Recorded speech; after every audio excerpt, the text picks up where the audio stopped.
Hello.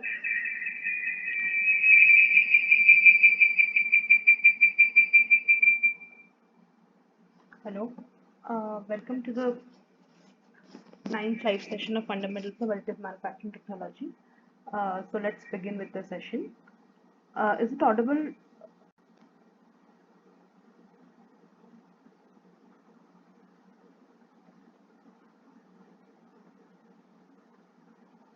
Okay, so I'm assuming it's audible. Um, so today we'll be discussing on powder feed based additive manufacturing and EBA.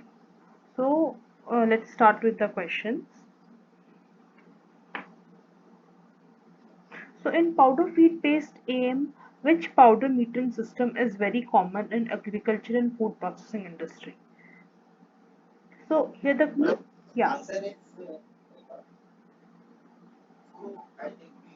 okay no okay, so the correct answer is vibration, which I'll explain now. So why vibration is like we know the powder feed based powder metering system, like it is this is like powder metering or conveyance. Okay, so powder metering or conveyance, this includes mechanical and pneumatic methods.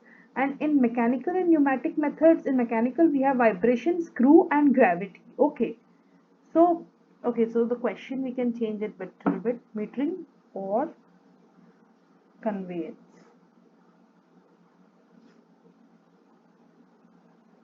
This will be exactly conveyance. Okay, yeah.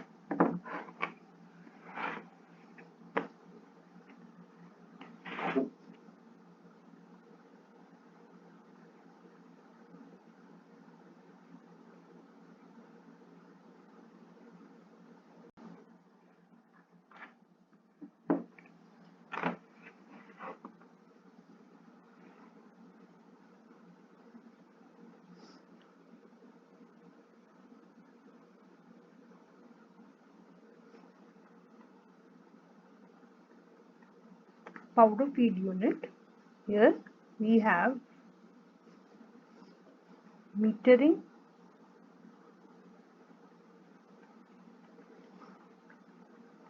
conveyance, and delivery. So under conveyance, now we have again three classifications. Sorry, there is two classifications: mechanical and pneumatic.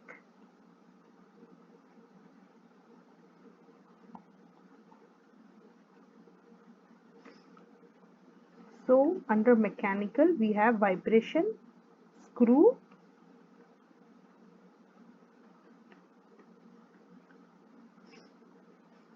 and gravity.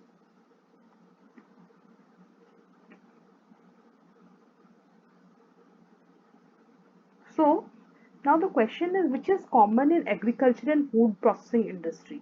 So in agriculture and food processing industry, the most common one is vibration.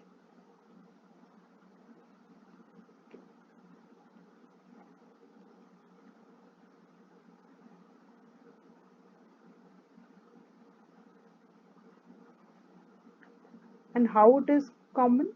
Like to meter and transport granular materials.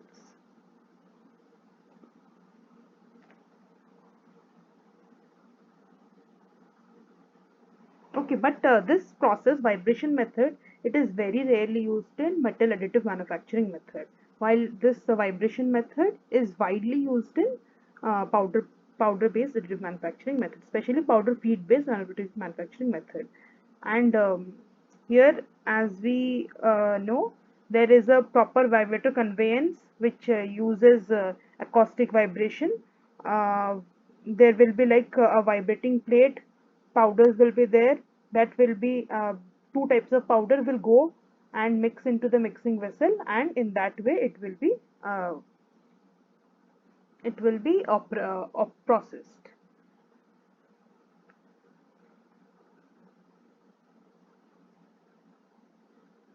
Okay, moving on to the next question. Which type of powder feeds are most popular for powder feed additive manufacturing and laser surface cladding method? Yes, this is pneumatic, correct. So, pneumatic method, we know how it works. The principle is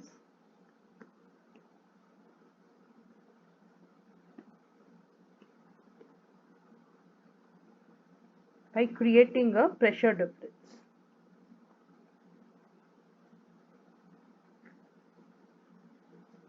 within a system. Now, this pressure difference which is created, this facilitates the metering and conveyance of powder feedstock. Now, all commercially sold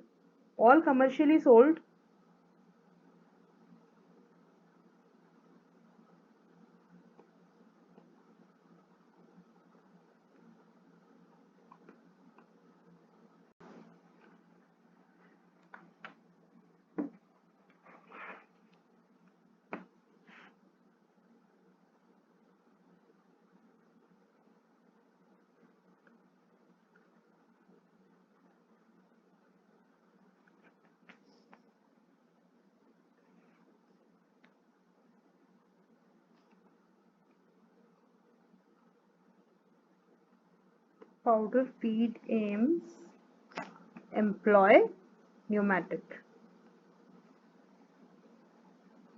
methods.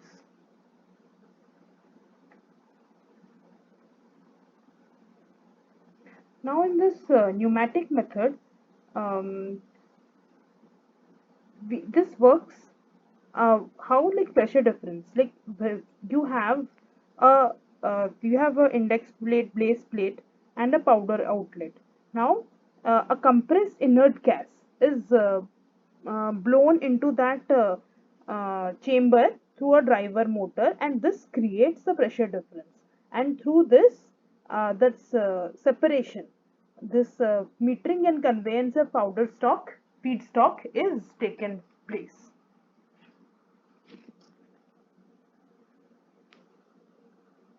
Okay, so moving on to the next question. Jamming is observed in which type of powder handling method in powder feed additive manufacturing method?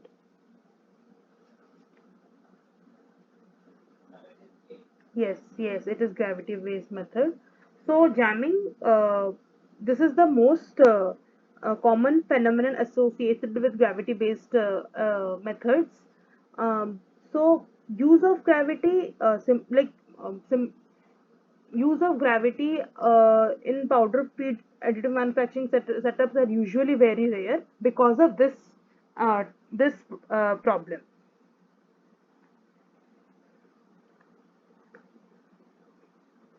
Because of jamming, use of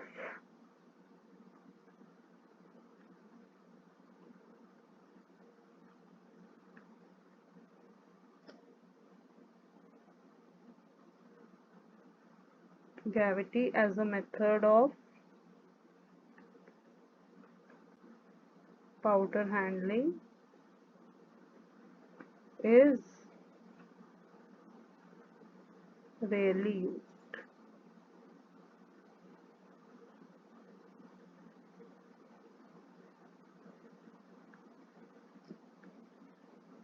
Now jamming, it stops the flow for by, like it forms an arc-like structure with the particles, and this sort of clogs the nozzle, as you can see that it gets clogged in the nozzle, tip of the nozzle. Because of this uh, it is very rarely used. And one thing is that the there are the diameter of the particles which get clogged, and the diameter of the nozzle. That it should be always taken care the diameter of the nozzle is greater than 3 times of the diameter of the particles.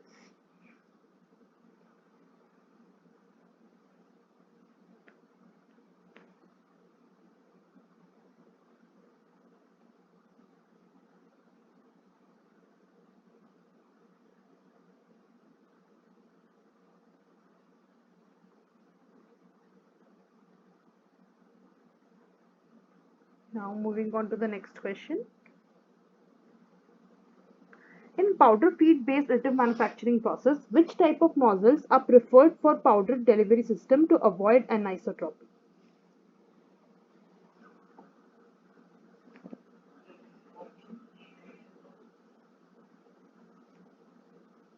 Yes, coaxial nozzles are the correct option. So now we'll discuss briefly on the all types of nozzle. Different types of nozzles are,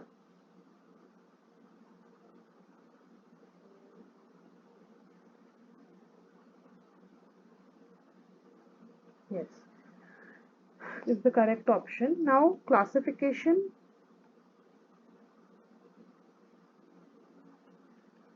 of powder delivery nozzle.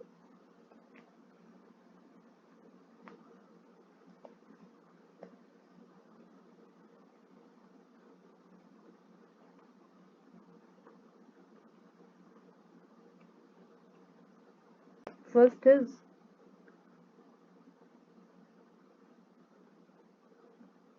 lateral feed or off axis. This is next is continuous coaxial. Next is discrete coaxial. Next is central feed with annular nozzle.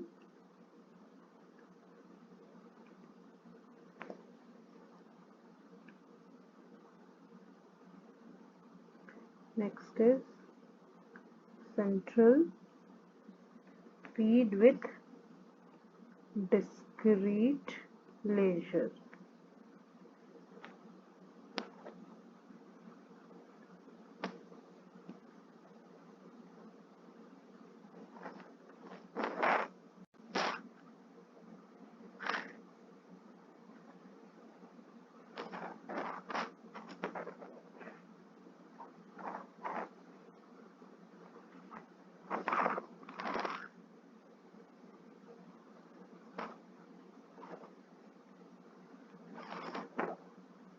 Okay.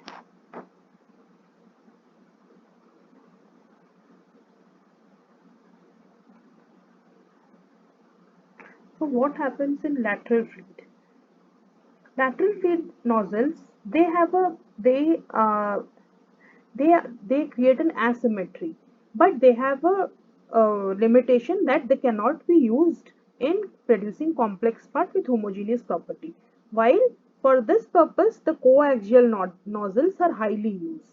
Now, the coaxial nozzle they follow very generic method for the powder dispensing, but and that is why we use these coaxial nozzles to avoid anisotropy in powder feed additive manufacturing parts. These also provide very high dimensional accuracy. But now the off-axis nozzles, this is the now off-axis nozzles. This is usually preferred for the cylindrical and um, uh, components or a rotary setup. So in suppose what we mean by central feed with annular layer and central feed with discrete layer. Now I will just explain with annular layer and discrete layer. Annular layer is your laser which is coming, it is coming open, okay, and with discrete layer it is closed. The laser is not visible to you, that is closed, that is it, but it is coming in a central feed manner. Now, this discrete coaxial also, it has a closed, it is closed. that laser is not visible to you.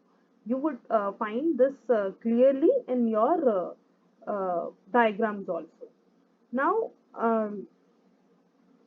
now why we get good uh, isotropy? And see, anisotropy is a very common phenomena of additive manufacturing technology. But to avoid anisotropy, we always prefer coaxial nozzles. That is, the laser is along the axis of the nozzle, and it is also continuous. It is not discrete.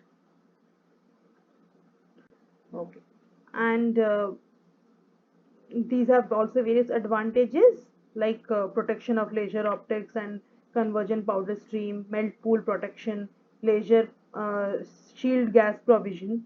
These are some of the now discrete coaxial nozzles. They have multiple jets of powder stream, and multiple, and this can be like in many numbers. Now these powder streams, they help in deposition, they have a significant influence on the stream characteristics. And uh, basing on that, we have various design consideration for the discrete coaxial nozzles. Okay, so moving on to the next question. Which type of nozzles are omnidirectional in powder-based additive manufacturing?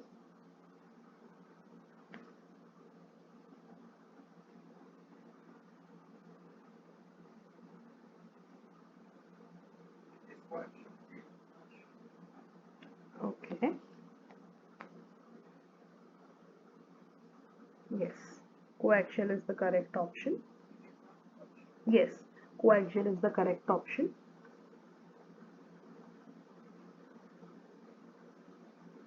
Now, this lateral feed, these are non-omnidirectional,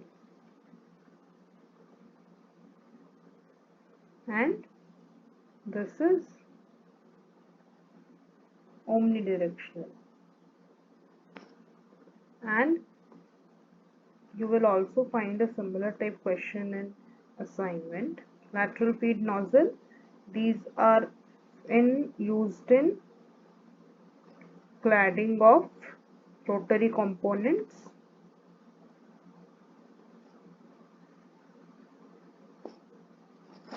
while the coaxial nozzles, these find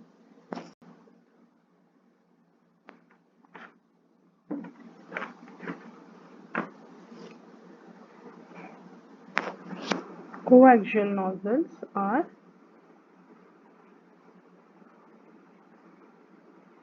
used in part fabrication,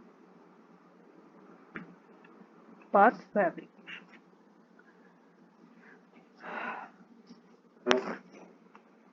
throughout additive manufacturing processes.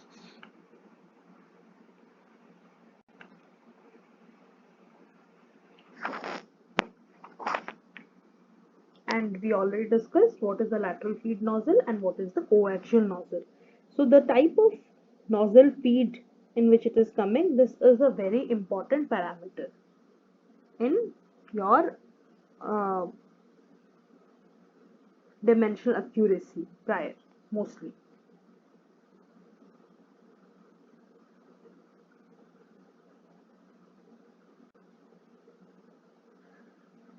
And also one more major thing we should remember is the feeding of when the powder is feeded oblique, not coaxially, then it to the heat source. This facilitates easy setup device.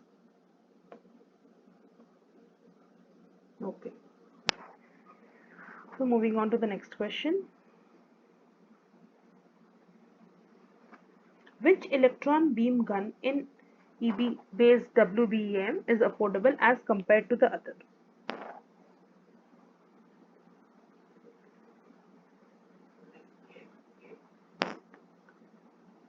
Okay, the answer is plasma gun.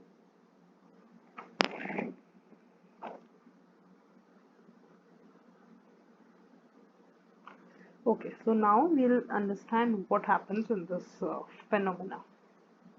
Plasma gun and thermionic gun. So till now we were discussing about powder feed based additive manufacturing process. Now we'll discuss about WBAM. Okay, like wire based additive manufacturing methods. So in wire based additive manufacturing methods, we have EB based wire based additive manufacturing method. So here now EB means energy beam. Okay, so now here what happens is um, to emit or produce electrons.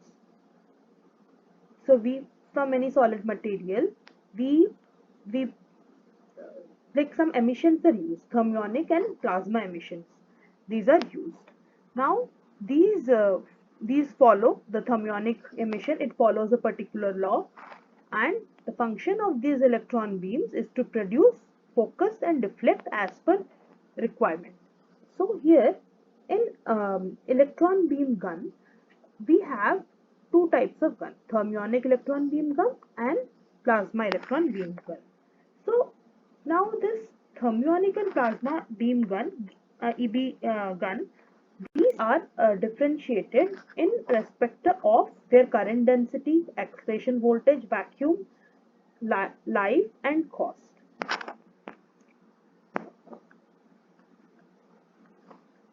Thermionic gun and plasma gun.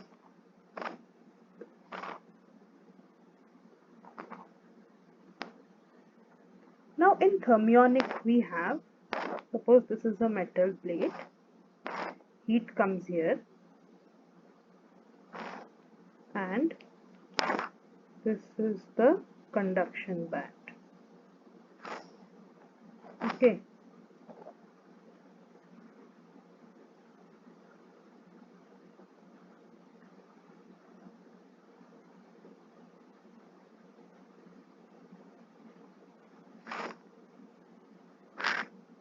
Now here we have a chamber. Let us assume inside plasma is there.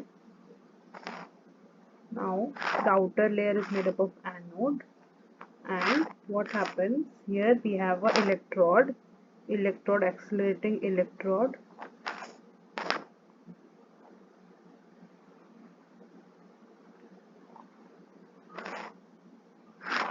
Now this electron beam, this focuses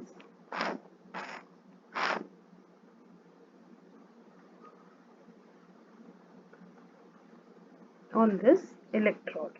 Okay, and inside plasma is there, outer layer is anode. Now for these are the emissions.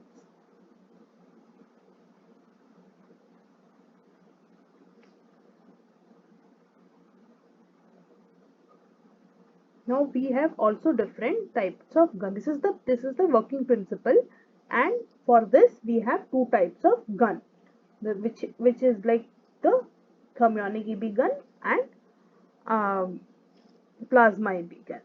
So now for these parameters, this is cost is more,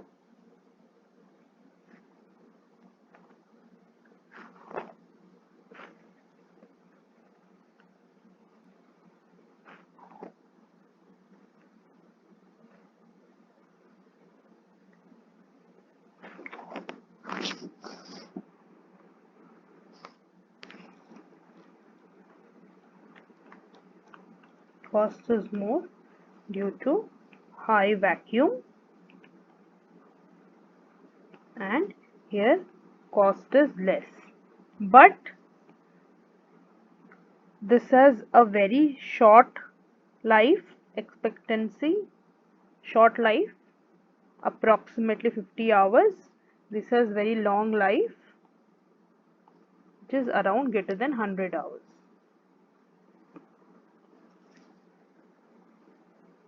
And also here more voltage used, here less voltage used.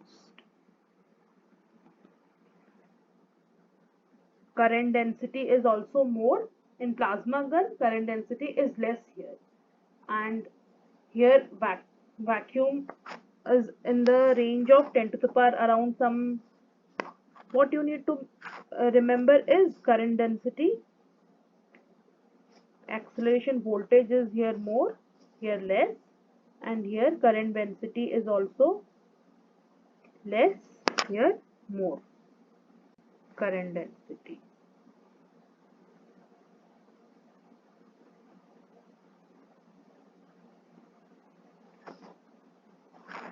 And applications of both are in machining or welding processes. Okay, so let's move on to the next question.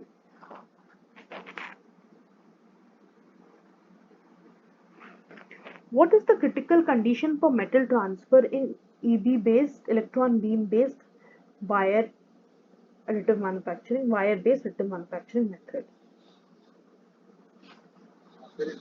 Yeah, answer is A. So this is the critical condition where H greater than equal to 2R. So we know that there is a critical radius for droplet. This is in metal transfer mode. We have two types of methodology. One is droplet transfer,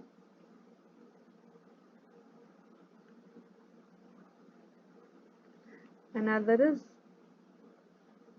molten metal bridge. Now for droplet transfer we have a formula, and in that formula critical, which is for the critical radius for droplet, there if the H is greater than equal to 2R, then this condition becomes critical for metal transfer. Now what is H and what is R? Okay, so the H is the height from which the droplet is falling from the filler material. Okay, that is the H. And the R is, which we already discussed, is the critical radius for droplet.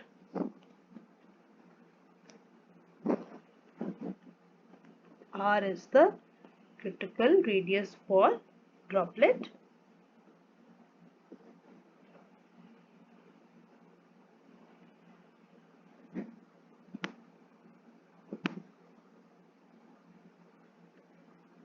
H is the height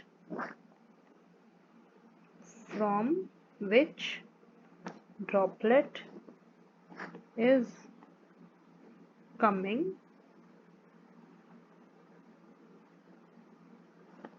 from the filler material to the base metal.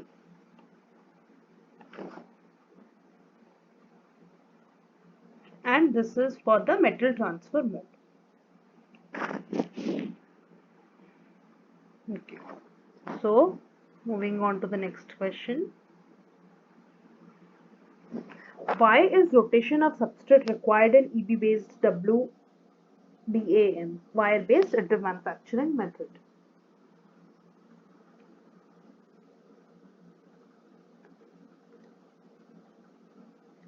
So no, it is to maintain the consistency between the orientation vectors. Now we will discuss now EB based wire WBM methods has various challenges.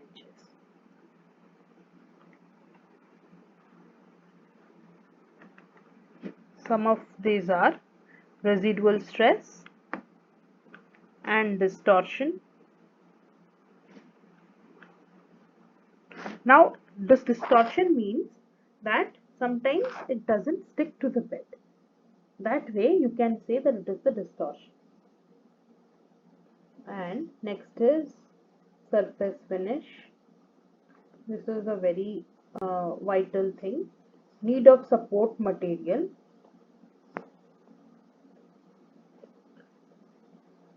If some overhanging uh, parts are there, then where there we need support material.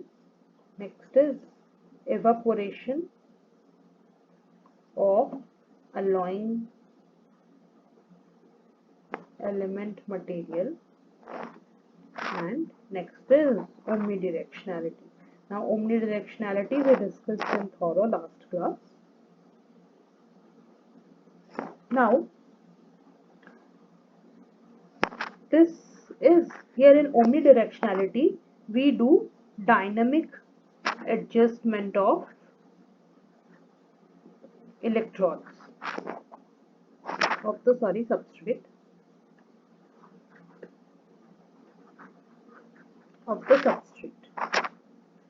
and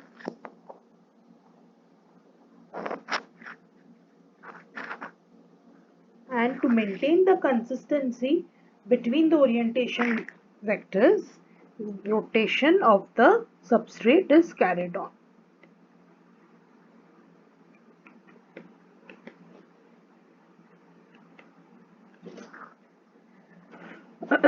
And now we also know that it has some direction sensitive variation in deposition, and that is why we do this dynamic adjustment of the substrate by maintaining omnidirectionality to overcome the direction sensitive variation in deposition. And for this we also use the coaxial feedstock. That is very important in achieving omnidirectionality. Okay, so these were the questions from my side. If you have further any doubts, we can discuss it.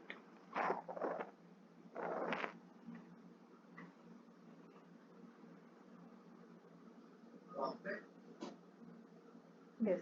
Hello.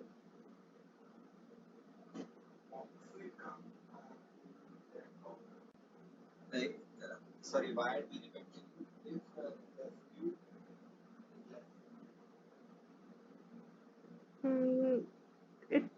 It is not okay. So you are asking in which context? See, the wire based battery manufacturing where the electron beam is used. So as which we discussed now, right? The metal transfer methods, right? In that context, right? Hello.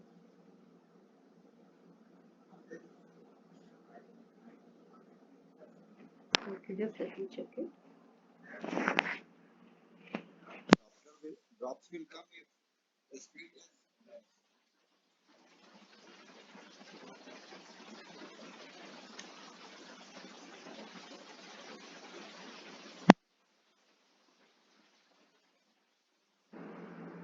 Is it question number 17? 17? Yes, I think because I have to power down. Okay. So it is wire dripping. Okay. So wire dripping, it is asking why the phenomenon of wire dripping occurs. So so there are two things: wire speed and the heat input. Okay. So we have for this wire dripping, this will occur at a very low heat input and high wire speed. Okay.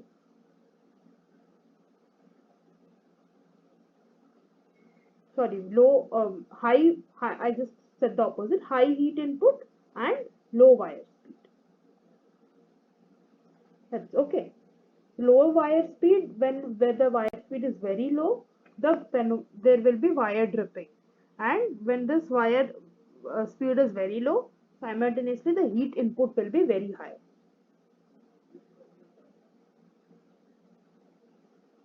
Okay, so any further doubts?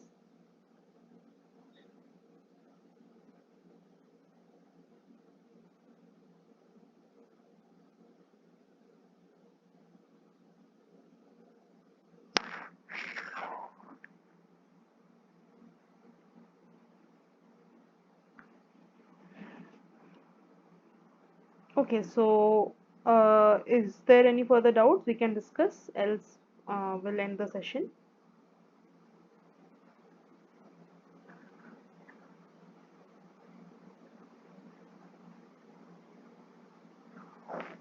Okay.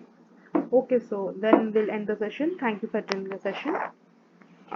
We'll meet again next week.